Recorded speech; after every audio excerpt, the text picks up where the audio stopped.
following podcast is recorded and produced by Emerge, a media creators co-op, in affiliation with the network at bicbp-radio.com.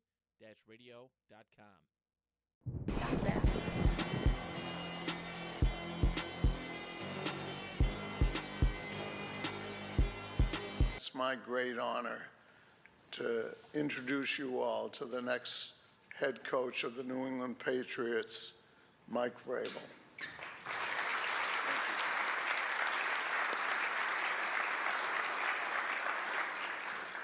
Hello, everyone. Welcome back to the Virtuosos. Here to talk about the New England Patriots and Jerod Mayo situation and, basically the head coaching situation that happened this past year in New England. Now, I'm not going to talk too much about who I think should be the next head coach because I don't know. At the time of this recording, they do not have one. And right now, to me, it's only two candidates, and that's Mike Vrabel and Ben Johnson. Don't know anybody else who's probably threatening for the job. So we'll see that process, but we're mainly just going to talk about Jerod Mayo, like why he got fired. Do I think he deserved to get fired? So before we start, I just want to put a disclaimer out here. Number one, I am an African-American man, but I'm not about to sit up here and bring up race. You know what I mean? He could have been white and the situation happened, Hispanic, brown, pink. So I'm not about to bring up no race, Did I want him to succeed because he was black? Yes, but I'm not about to sit here and race and bring up race, whatever the case may be. And we'll bring on my opinions on certain situations, but most of this that I am talking about facts is what actually happened. So without further ado, let's get it.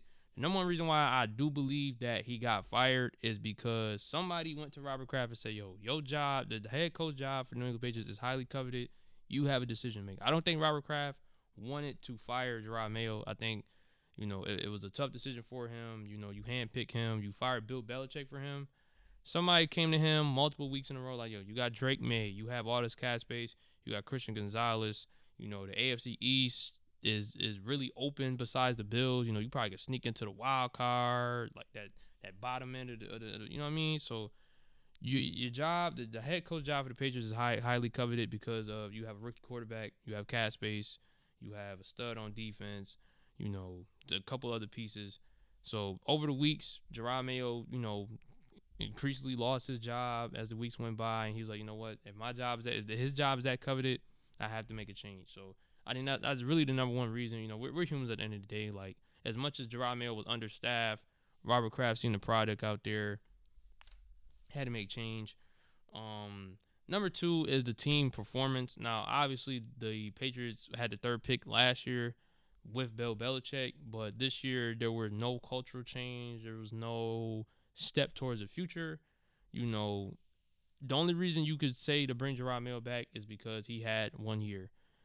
That's, even when Dan Campbell started off bad with the Lions, he was like, okay, you see the cultural change. They were competing, even I think they went 11 straight games without a win, and they won their first game, and it was like a celebration. They was talking shit. They was going crazy after they first win. So you kind of seen the cultural change with the Lions.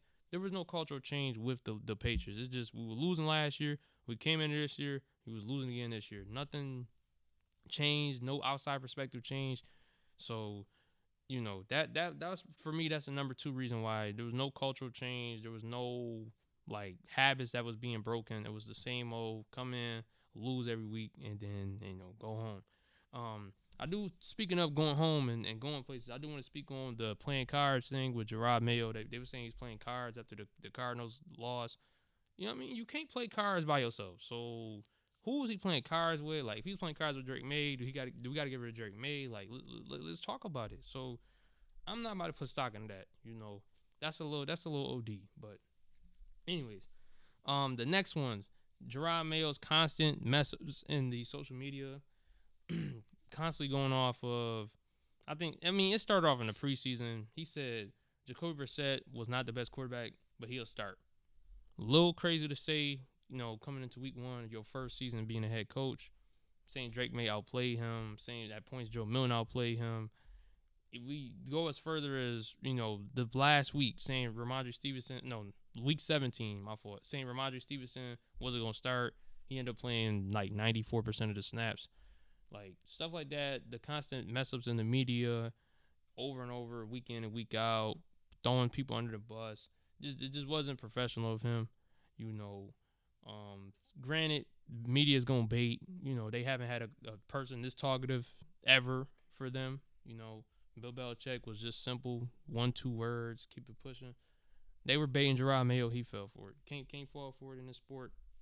He fell for it. You know, and you know, one of the last reasons why I think he was fired is the crowd chants. If I'm Jerod Mayo, do I even want to coach there, bro? Like, they are chanting to fire you in the middle of all your home games.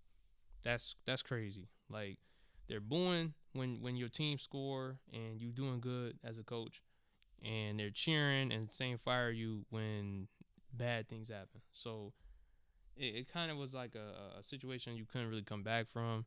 You know, I really did want him to succeed here as a former player. You know, and he was on the staff for so long. You want to see guys like that succeed.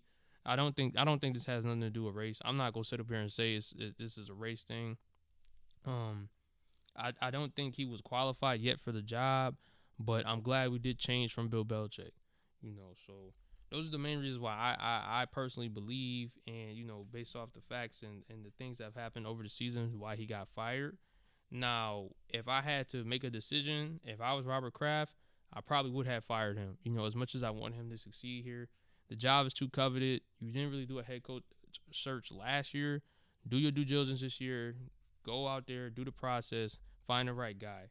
You know, you can't waste time right now. You know, so that's probably my verdict on it. It's also tough because you look at the roster. The roster really didn't improve. I know a lot of people saying that the roster didn't really improve. You know, why is he getting fired? He didn't really get a chance. How are you going to attract free agents and you don't build no culture? You build no culture. If I'm T. Higgins, everybody's saying T. Higgins to the Patriots, yada, yada, yada. Why would I go there and leave Joe Burrow to go play with Drake May and who else? Like, there's no culture there. There's not really good coaching there. So, I don't know.